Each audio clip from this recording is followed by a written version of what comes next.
Good day, good day, good day, good day, people. We're going live with some wisdom texts, particularly the teachings of Ptah Hotep. So we're going to start at page 4 because the first 2 pages he's talking about how it sucks to get old, which is something I think we all know. So skip over that. And we're going to start with page 4. It says beginning. Give me 1 second. 1 second, they're going to go get my keyboard.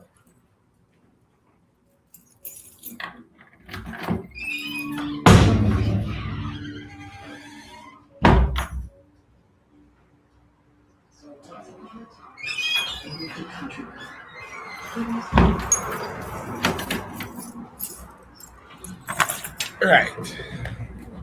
So let me get my stuff straight.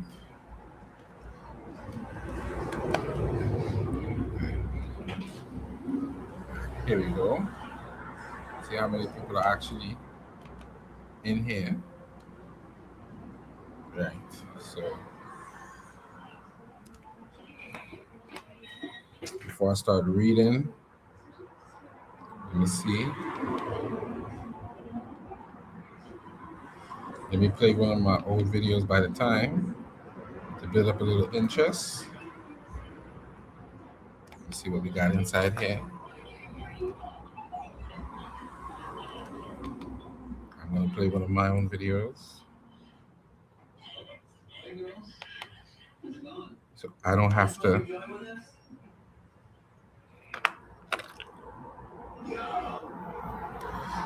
Let me play. I don't know what's that. That. That's not the one I wanted.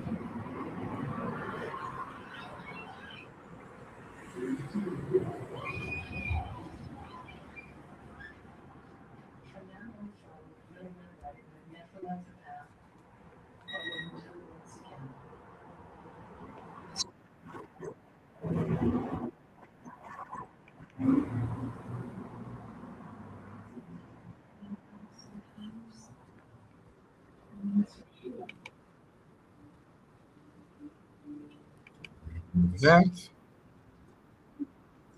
Let me share.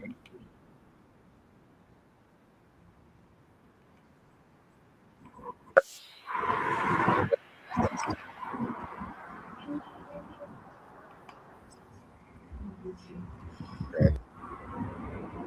The Restoration Steady. We're gonna let you guys listen to that to build up a little interest to get some people in the house.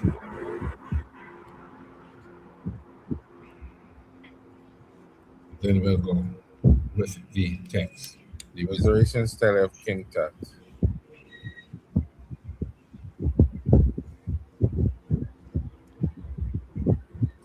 King Tutankhamun. There's no Medu Neter, but share my screen. So primary document here, Resurrection Steady of King Tut. From because Elephantine through the lagoons of the Delta had fallen into ruin. Their shrines had fallen into decay.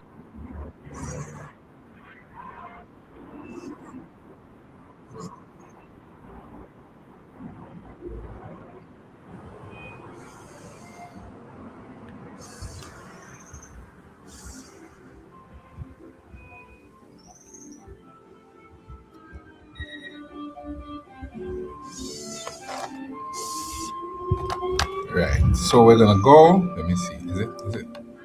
So we're gonna go into the text corpus and deal with the instructions of Ptah. We can read a couple pages of that, right? Beginning of the sayings or maxims of perfect speech, which was spoken by the hereditary prince and count,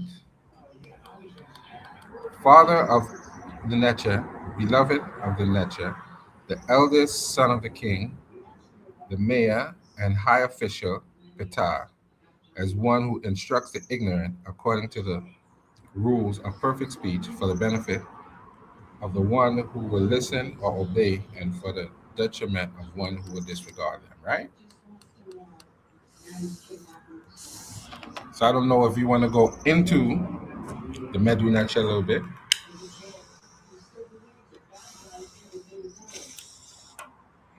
So let's go into the Medu Nacha a little bit. This is hot, which means first, or head, they translate as beginning. M, let's go into what this one is.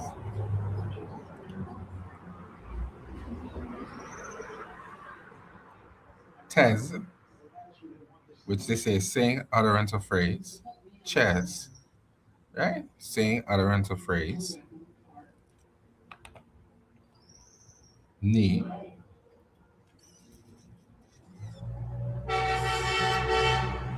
because the translator says of, belonging to. Ni, belonging to.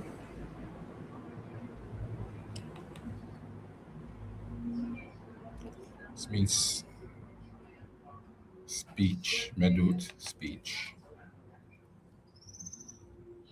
Word, speech, matter. I don't know how to get matter, but word.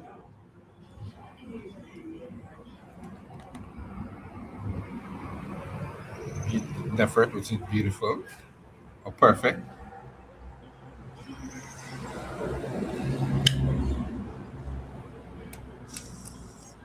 Very neat.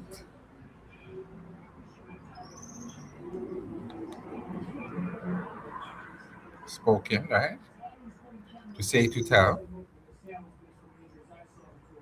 Right?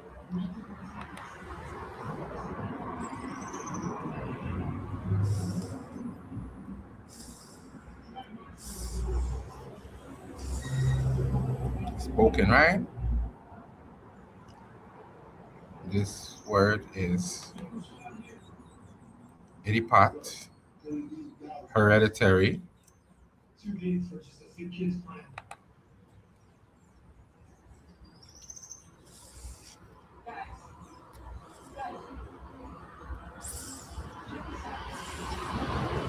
hereditary. They translate this is hot. Shati, count. Right? So hereditary count. Nurtured itef,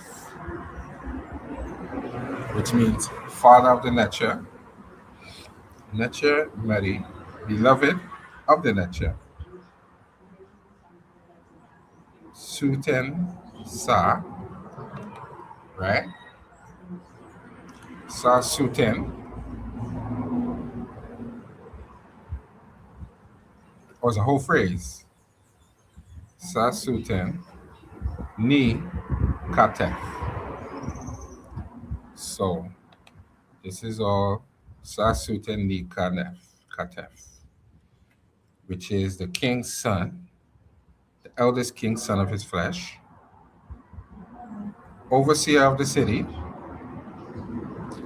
Tati, high government official, Ptah Hotep, M. Seba,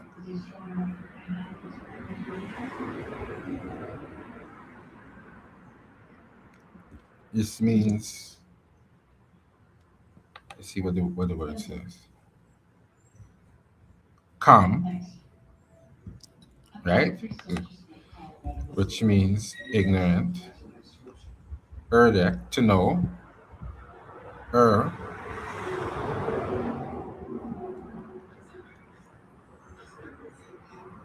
So, Tepi Haseb, reckoning correct method. Right? The correct method of speech, of perfect speech. For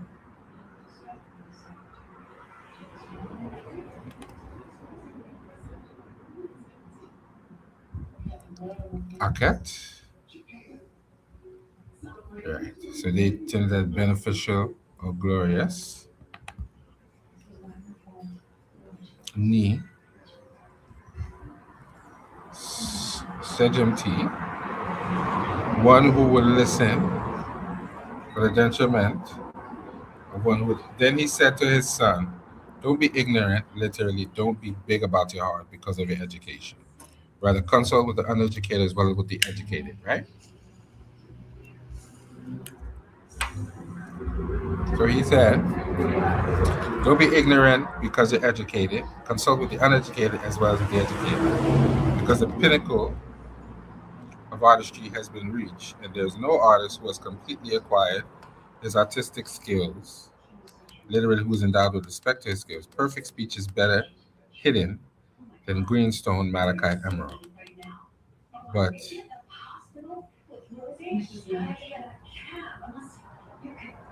But she can be found among the servants, among the millstones. Right.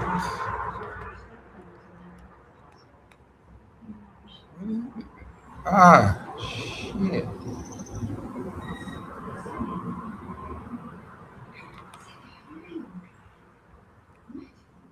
Okay. I don't know. We go back over. When you meet an opponent in action, literally in his moment, with a leading mind and one who is more capable than you, then bend your arm and bow down, literally bend your back. Right.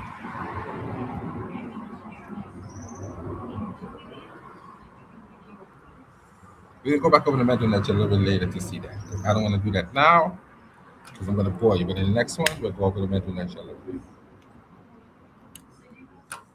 Let's translate this to English.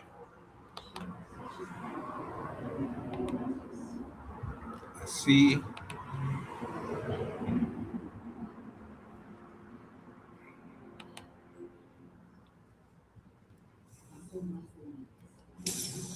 Don't let your heart be arrogant towards him because it cannot create balance for you. But by confronting him at the moment of his action, you humiliate the one who speaks evil. Okay. Don't let your heart be arrogant towards him because it cannot create balance for you. But by not confronting him at the moment of his action, you humiliate the one who speaks evil. So, in other words, you don't have to confront him at the moment, but eventually, but you will humiliate him when he speaks evil because your self control has compensated for his wealth. You will be called he is educated. Right? So the self control is compensated for his wealth. He will be called he is educated. When you meet an opponent in action leader in his moment, someone of your own caliber who is on your level, then you let your superiority, little ability arise over him, namely by remaining silent when, as long as he is about to speak evil. This is a great deal of talk, commotion for the audience. But your reputation, little name, is well known in the consciousness of the high officials. If you meet an opponent in action, maybe in this moment, someone weak, not your equal, do not let your heart rage against him. He is pathetic, incapable. Let him literally put on the ground so that he will punish himself. Don't speak to him so that until your heart will be light.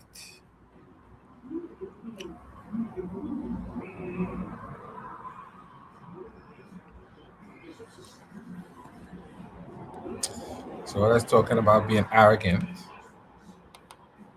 and when to necessarily be arrogant.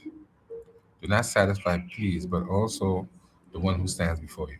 For he is bothered by someone with a weak mind, is in an embarrassing situation. They will do what is in your best interest, literally in your heart. You will beat him with the punishment from the high officials. If you are a man in a leadership position who is about to order a policy rule of conduct for the people, then seek everything beneficial for yourself until your policy is completely without error.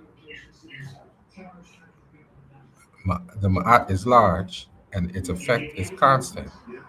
It has not been disturbed since the time of Asar. One punishes those who break the laws literally, go outside the law. But that is what the greedy person overlooks, literally passes by the face of the greedy person.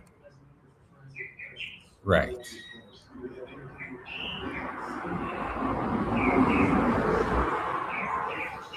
So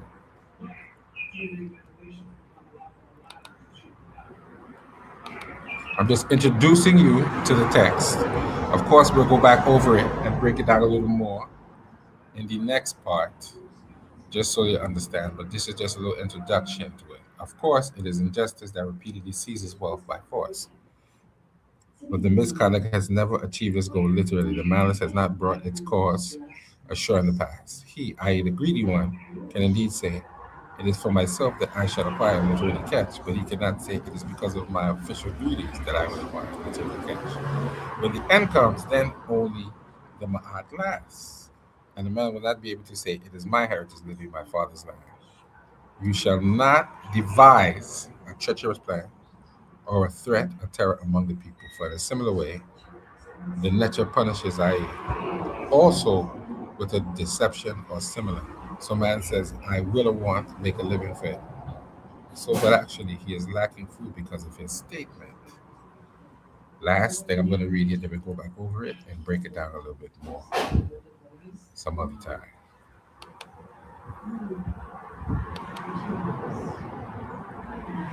A man says, "I will or want." I want to will be powerful or rich. So, but actually, he says, "I will or want to acquire for myself until the catch that which I recognize, or that so that I may be recognized." So a man says, "I will rob another man." He achieves that he gives to someone he does not know. Never has a treacherous plan or a threat or terror by human succeed. Only when nature commands will succeed. Remember to live in contentment. What they give comes to itself. If you are a guest at the dining room or at the banquet of a man who is more important than you, then accept what he gives or will give by placing it before your nose. Hmm. You should only look at what lies in front of you. Don't bombard him, I, the great one, with frequent glances. Interesting, interesting. So I'm going to end here and I'll come back and break that down in a part two a little bit later on today. Have a blessed, wonderful day.